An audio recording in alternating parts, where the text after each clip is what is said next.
All right. Thanks everyone for joining us on this week's edition of the Arkansas State Broadband Leaders Network, ABLN. Glad to have you. We have a very interesting presentation for you. We're going to give you some brief updates today, some big news that happened since the last time we met for ABLN. So a big update there. And then we're going to look at and hear from the National Skills Coalition. They have some very interesting data around digital skills and the divide and gap there in the state of Arkansas. And so very interested to hear from them. And then we'll go to discussion and Q&A. So with that, we'll get right into it. Updates on BEAD, the state's infrastructure grant plan for the BEAD program. Specifically, we call it IPV2, or Initial Proposal Volume 2, has finally been officially approved by NTIA. The official approval date for the infrastructure grant plan technically is October 4th, so last week, and that is the date of reference for the 365-day clock that we are on now. So the state of Arkansas has 365 days from October 4th, so October 4th of next year, to go and award all of the infrastructure grants to cover all 84,000 locations that we're going to have to get in the program. And again, so in short, our grant plan was approved. We have 365 days to now get it done, and we've talked about that for quite a while now. And we'll talk a little bit more in a second about what needs to take place to make that happen. But before that, our Arkansas Mapping Challenge process results are still under consideration by NTIA. So what is next now that Volume 2 has been approved? Well, as I said, we're waiting on 2 more approvals from NTIA to be able to move forward with our infrastructure grant applications. Okay, one is the Arkansas Mapping Challenge process results. They have to sign off on that. We think we're very close. The second thing is what's called an Initial Proposal Funding Request, or IPFR. Really what that means is the budget. Okay, we had to put together a very detailed budget estimate for NTIA that lets them know our projections on what we think the total dollar amount will be for all of the infrastructure grants we have to do, all of the administrative work our team has to do, all the contracts and all these things that we have to pay out over the next several years. We had to sort of estimate the whole thing, all 1.024 billion. And so they're still reviewing that document. We hope to have that approved hopefully soon. So once our mapping challenge process results are approved and our budget document is approved, then at that point we can launch the first round of infrastructure grants that we've been talking about for quite a while. Okay. All right, at this point we'll go over to Cam for updates from the Digital Opportunity Manager. Good morning, Cam. Hey, good morning, Glenn. Good morning, everybody. I got some brief updates. We're still into curing for the Digital Equity Capacity Grant program, and so we're still in curing for that briefly. And then there has been a brief, a small grant program that is spearheaded by Digitunity, powered by AT&T, around basic digital skills for small to medium nonprofits. And so I wanted to spread awareness to that. If you guys are interested, there's a contact email there for you. This grant program basically provides a curriculum for you, and then supports with funding, mitigating barriers to teaching digital skills like childcare and other wraparound services that prevent people from getting taught and trained. Additionally, we got some questions while Glenn was out of the country on our ISP dashboard. I want to give you guys an update that is 99% complete. It should come out sometime next week.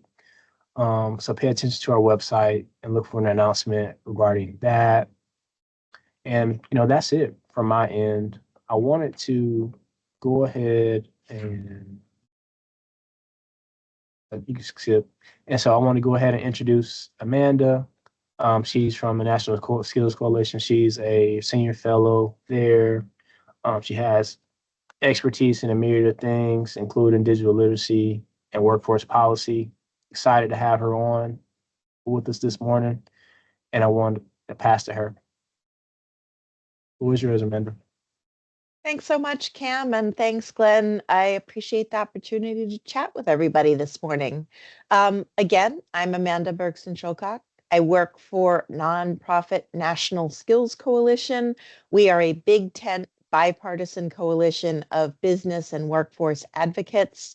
So our members include small businesses, chambers of commerce and industry associations, community colleges, workforce boards, community-based nonprofits, really anyone with an interest in workforce development and skills training. I have a few things I'm going to share with you this morning. I'm also going to send my slides to Cam so that he can send them to all of you. So if you're the kind of person who likes to take notes, don't worry, you don't have to try to scramble down and scramble and write down all the data I'm going to be sharing with you. You will have the slides to refer back to you. I'm also going to share with you something you may have seen before, which is a two-page fact sheet specific to Arkansas that we put out recently. And I'm going to drop that actually into the chat right now, just so that folks can look at that at their leisure. But I'll also include a link to that in the slide presentation that I'm sharing with all of you. Okay, so let me bring those slides up on screen here. Right, let me make it full screen. Let's see here. Okay. All right, Cam, can you just confirm that you can see my slides? Yep, confirmation. Fantastic, thank you. Okay, so I'm going to walk you through, I'm going to take about 10 minutes here to walk you through some data, and then happy to answer questions or hear reflections from any of you about how this lines up with what you're seeing and hearing. But I'm going to talk a bit about what we know about the demand for digital skills among employers in Arkansas. I'm going to talk about how other states are working to gather data on digital skills with some examples, and then talk a little bit about how you as leaders can take action. So I mentioned this already, National Skills Coalition, Big Tent bipartisan coalition of advocates. So what do we know about the demand for digital skills? Well, you know this better than I do because you all work on broadband every day. But digital skills and digital divide is not just about whether you have broadband access, as important and crucial as broadband is, right? It is also about having a digital device, and it's also about having the skills to use that device effectively. And we know that these things are kind of a virtuous cycle where they support each other. Research from John Horrigan and others show that if you have more digital skills, you're more likely to have adopted broadband at home, right? So you are more likely to have an internet connection, a high-speed internet connection at home if your digital skills are higher. And we can all think of kind of the common sense reasons that that might be. We also know that people tell us over and over again that one of the main reasons they want digital skills is because they either want to get a job or get a better job. So there's a really strong connection between broadband access, digital devices, digital skills, and economic mobility and success or workforce success. So at my organization, we said, okay, knowing that people want to get digital skills to help them get a job, what can we do to find out what kind of digital skills employers are typically looking for? And so we worked together with the Federal Reserve Bank of Atlanta, and I'm required to tell you that the opinions expressed in this report reflect those of the authors, that's me, and do not necessarily reflect those of the Federal Reserve System or the Federal Reserve Bank of Atlanta. And we looked at 43 million help wanted ads to understand which ones were asking for digital skills. And we found that overall, 92% of help wanted ads require a skill that is either definitely or likely digital. So what do we mean by that? A definitely digital skill is something if you saw it in a help wanted ad and it said, must be comfortable using Microsoft Excel or must be able to use the Python programming language, you would nod your head and say, oh yeah, I see how that's a computer skill. But then there are other areas that are kind of likely digital. So for example, bookkeeping. Yes, it's still possible to do bookkeeping on pen and paper with a ledger, but most people these days are using a program like QuickBooks, right? And then there are a handful of skills in these job ads that are just not digital at all. Oftentimes, they're either kind of higher level intellectual skills like problem solving or manual labor tasks like elder care or child care. We have ironing and changing diapers listed here as examples. So Arkansas in particular is very close to the national average in terms of the percentage of job ads that require some kind of digital skill. And this is one of the numbers that's in that 2-page fact sheet that I shared with you before. And these are true across industries, right? We often think of digital skills as like, oh, well, you're talking about people who have a white collar desk job. Maybe they work at a bank or they work at an insurance company. But it's also true for people who work in manufacturing or construction or food services. We interviewed one big construction company in the South, and they told us, listen, most of our workers are high school level education. About 30% of them don't speak English as their first language. And they have to use 5 or 6 different mobile apps every day. If they're out on a job site and the general contractor requires them to submit a work order change, maybe the plumber didn't do his part of the job correctly, so the electrician can't do his. They need to be comfortable using that mobile app that the employer is requiring them to use to submit that work order change. In ag, I don't have to tell those of you who work in agriculture how much the ag industry keeps changing, right? There are tractors and combines that now have computers on board in the machinery so that it can, for example, if you're trying to gauge irrigation or fertilizer or seeding or whatever it is that you're trying to measure or gauge, you're often switching back and forth between looking at the field and looking at your in-cab tractor technology, right? Anybody who's been to a doctor's office lately knows it's much more likely now that technology is part of that experience. The price of cobots or collaborative robots has dropped dramatically. In some cases from $1 million for a robot to 180,000. And that means that smaller companies are able to afford them and workers in those companies need to build those skills. This is a picture from a meat packing plant.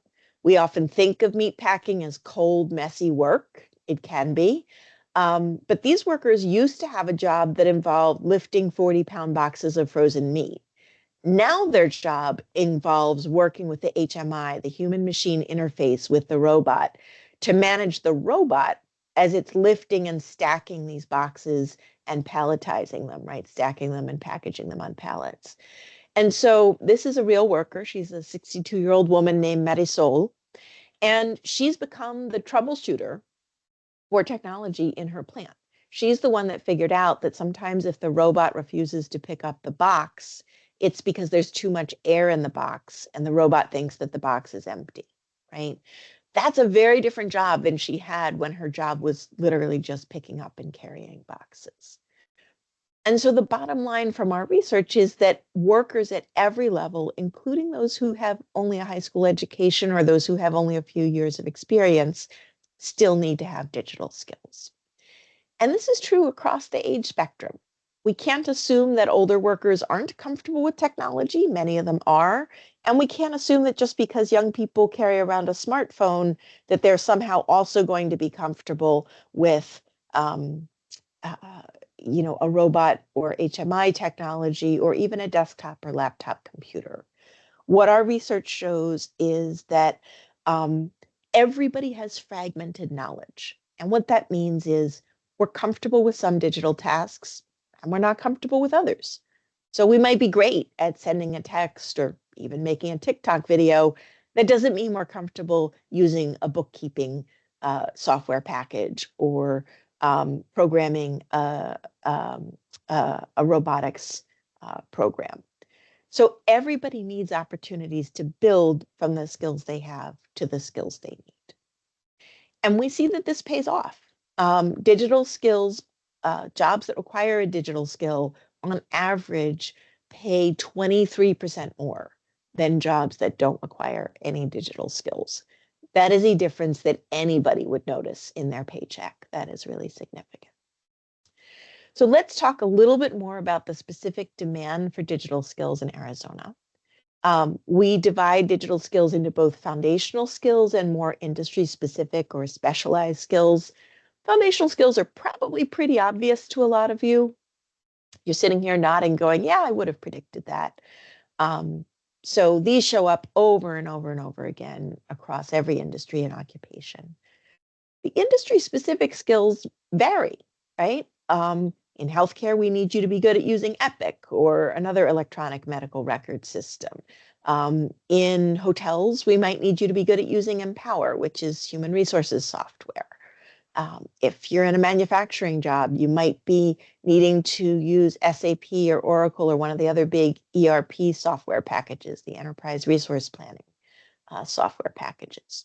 It's not that you all as broadband leaders need to be well versed in each detail of these things, but the general concept that this is why broadband matters to all of the parts of Arkansas, rural, urban, suburban, to the university towns, to the small towns. This matters for everybody because these jobs are changing everywhere. It's not specific to the big coastal states or to big cities only. It is true across the country. And I have talked to people, a number of people in Arkansas, in the Little Rock area, in the Fayetteville area, in Northwest Arkansas, about how these issues are showing up for them. So that's the overview of the the puzzle pieces around the research that we did. I want to pause there for a second. I'm going to stop sharing and just see if anyone has any clarifying questions. And then I'm going to briefly share with you the other two components that I promised, which are a little bit of a kind of a sneak preview of how some of your peer organizations in other states are gathering additional data on digital skills, and then some suggestions for how you can take action. Any clarifying questions that folks have, please feel free to drop questions into the chat, or if you're able to, you can certainly also unmute and ask a question that way.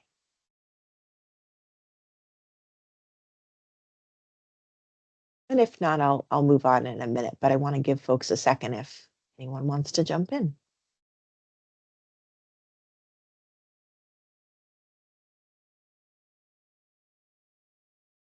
Okay. I am going now to share screen for a blog post that I wrote recently about how other states are using data to advocate for digital skills. And I'm going to walk you through a couple of the high points from this. Again, some of these may be things that you're familiar with already, but some may be new and hopefully helpful. So there are three different reports that we highlighted. One is from a workforce development council in Seattle, King County, Washington State. Another is from the state of Hawaii and their Department of Business and Economic Development and their broadband office. And the third is from a nonprofit called Connexus Indiana, which is a small business survey of manufacturers in Indiana.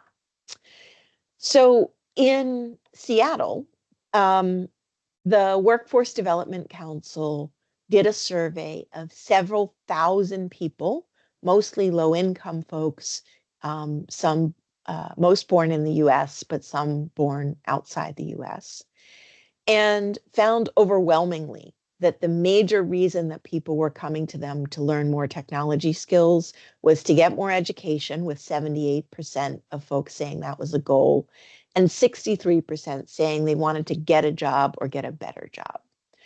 And this really wasn't about whether people had smartphones or not, right? Overwhelmingly, even if you don't have a lot of money or a lot of resources, people have cell phones, generally speaking. That doesn't necessarily mean they have a desktop or a laptop computer or that they have home broadband access. And so that is really important in terms of not making assumptions about what kind of skills people already have or what else they need.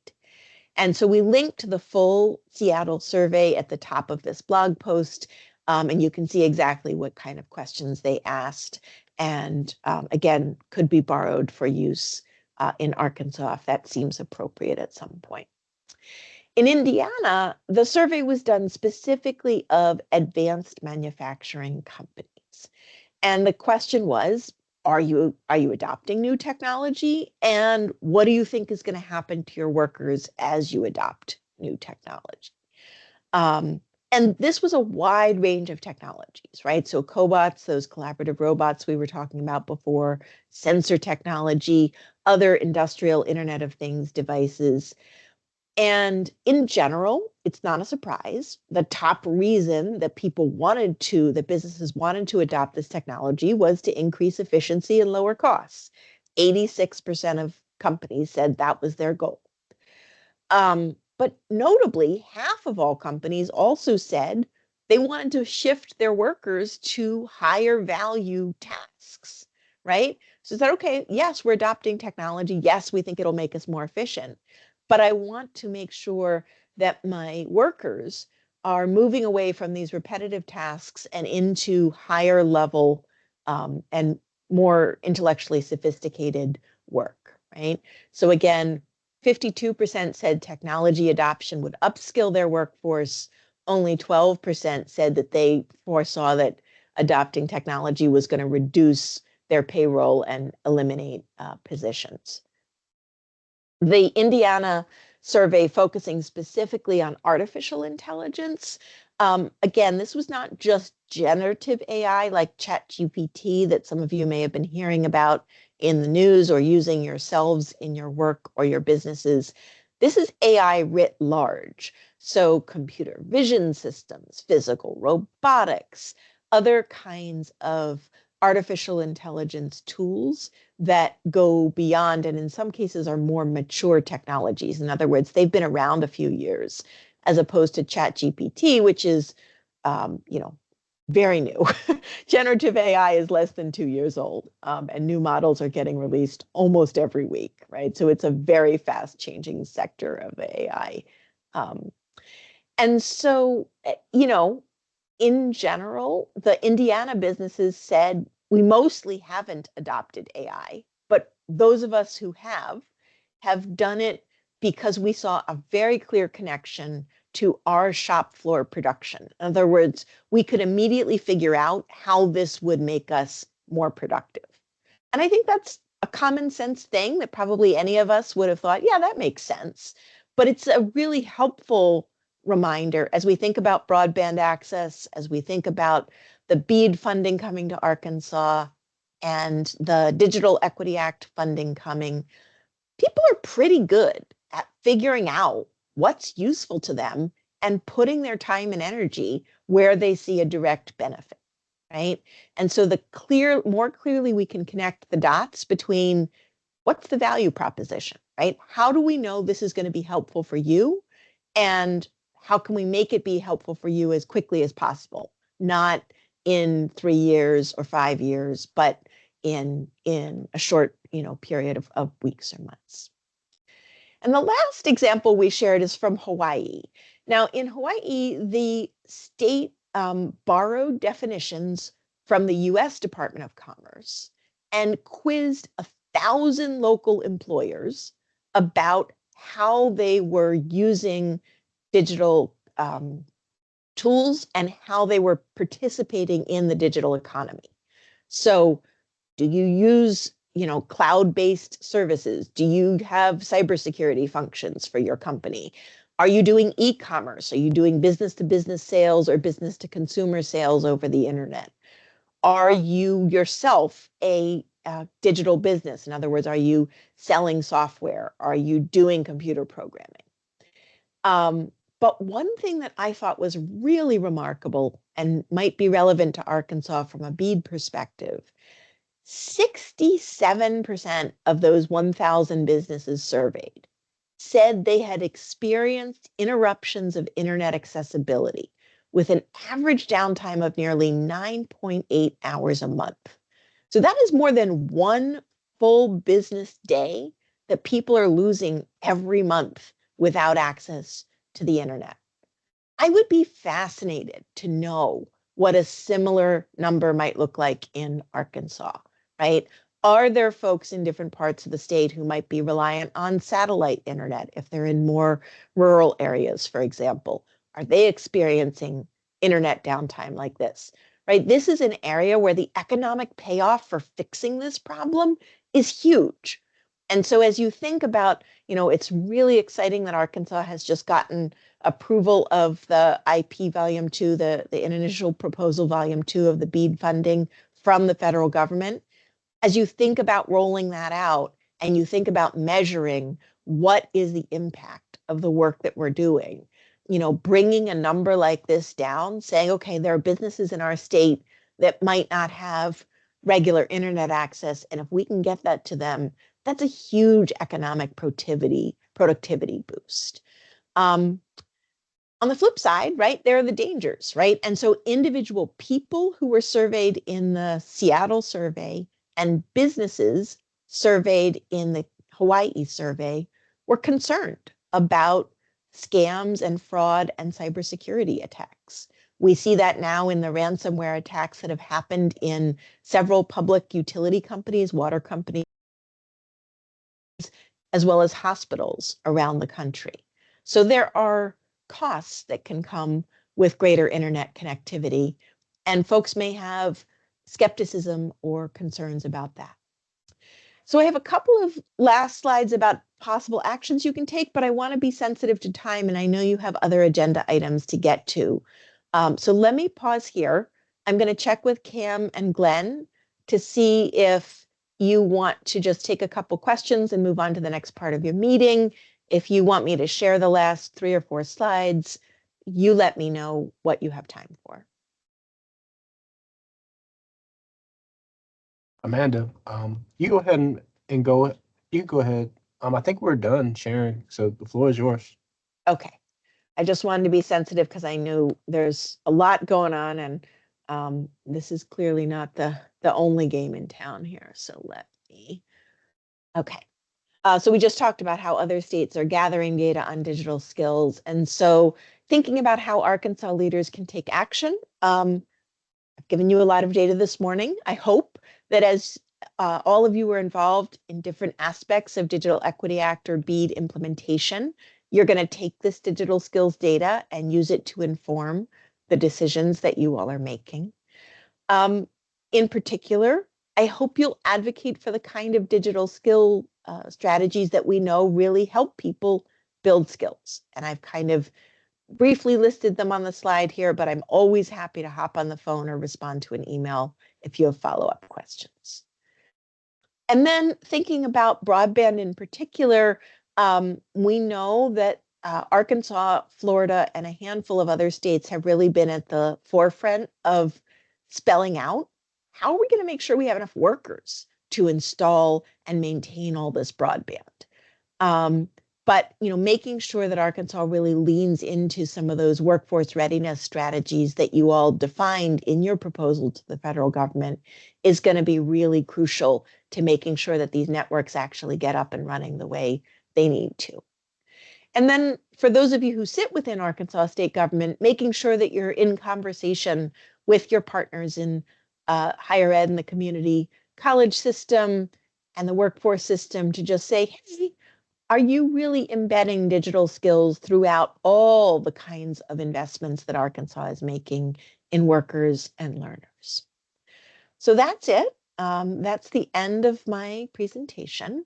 I'm happy to take any questions that you all have, or if there's work that you're doing that you're proud of that you want to tell me about, I would love to hear it. One of the great pleasures of having a national job is that when I hear about something cool that Arkansas is doing, I can lift it up and share it with folks in other parts of the country.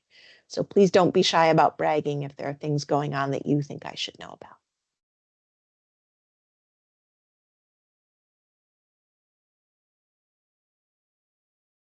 All right, well, very good. Let's open up the floor for any questions regarding Amanda's presentation from today around digital skills and the gap that exists in Arkansas, and also anything that our office and team mentioned before she started around approval of Volume 2, what next steps look like, and anything else anyone wants to chat about. Keely, go ahead.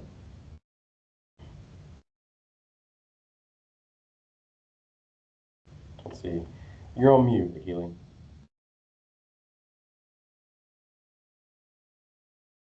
No, I just wanted to know if that slideshow will be shared, because this is the kind of data that we were looking for.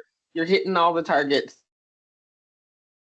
Yes, absolutely. Yeah, Cam will get it as soon as I hop off the call with you today. Yes. All right. Beautiful. Thank you.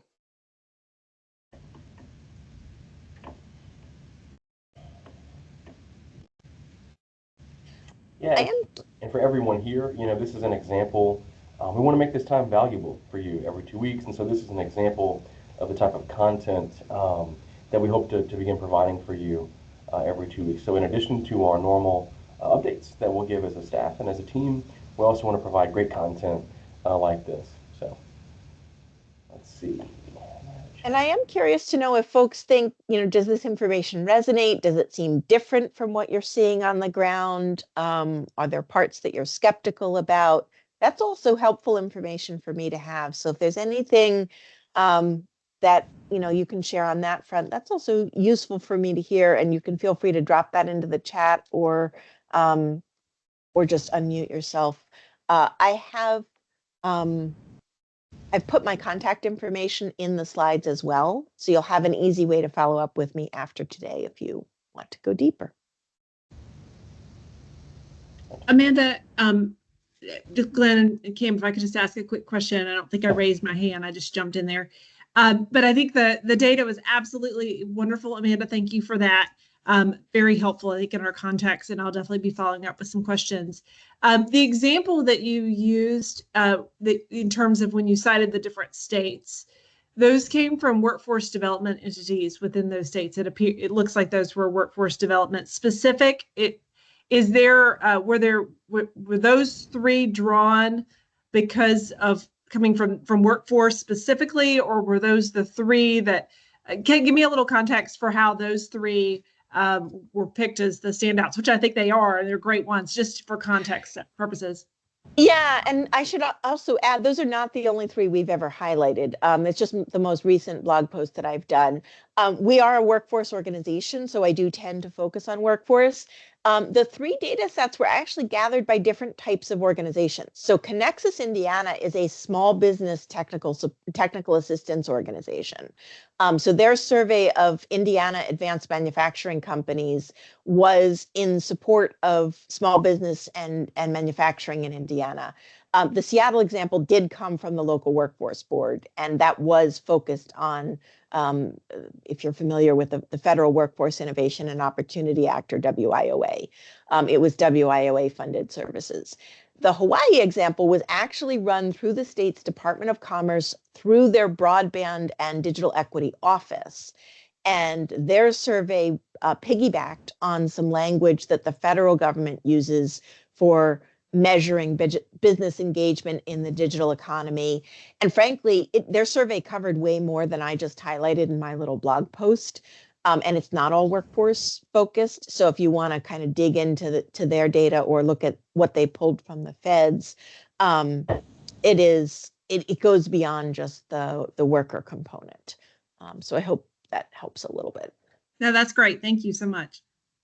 One thing I should also just say is, like, we don't, for example, work on telehealth and health equity at my organization. There is a wealth of really cool research coming out now about broadband and health equity. Similarly, we don't work on K-12 education. There is a wealth of useful research coming out on broadband access and parents and children supporting their kids' elementary and high school education. So there's all kinds of really cool stuff that's beyond the scope of what my organization actually works on. And Akili, thanks for your comment in the chat. I'm glad to hear that it resonates and reflects what you're hearing locally in the community. That's great.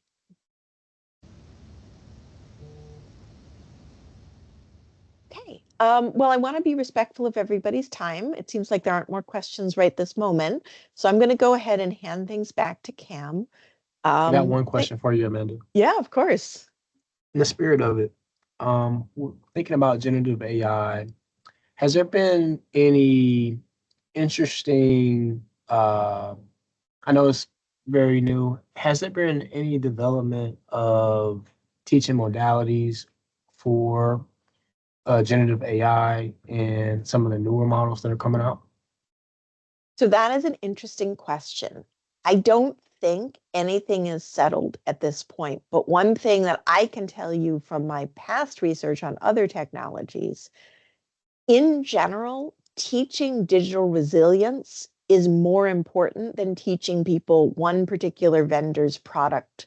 So, for example, how do you react if I plunk you in front of a computer and I give you a piece of software you haven't seen before? Do you feel comfortable figuring out, okay, looks like I need to create a username and a login. Looks like I might need to use two-factor authentication to log in, as opposed to saying, have I memorized this one particular piece of software? How do I react if you plunk me in front of a situation that I haven't encountered before? With the AI tools, they are changing so fast, right? I wouldn't say that the goal is, oh, you should train everyone on Microsoft Copilot, or you should train everyone on Google's AI tool. What you should be thinking about is, how do you train for digital resilience so that as people continue to see new digital tools emerge, they have the confidence they need to navigate and evaluate those tools and make good judgments about when to use them and why to use them. And there's some really good resources from the Digital Resilience in the American Workforce, or DRAW, project. This is a research project funded by the Federal Department of Education, and they came out with some really useful, uh, very short, easy to read briefs about teaching digital resilience to adults. And so I can include those in my follow-up to folks, because I do think there's a lot of vendors out there right now who are excited to tell you that you should buy their product and train people on their AI product. But the reality is, the generative AI landscape is changing so fast right now. I don't think anybody knows which of these products are still going to be around in 2 years, much less 5 years or 10 years. And so if you're thinking about training people in navigating generative AI, you want to be thinking about general training and not specific to a particular vendor. Thank you, Amanda. And thank you for your time and your presentation today. Grateful to have you. And it's awesome. There's a lot of great information. Well, thanks so much for inviting me to join.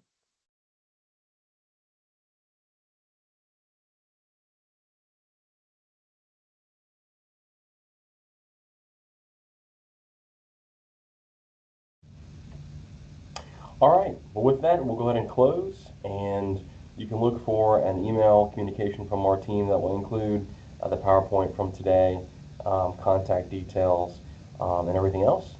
And we will see you again in 2 weeks. Thank you so much.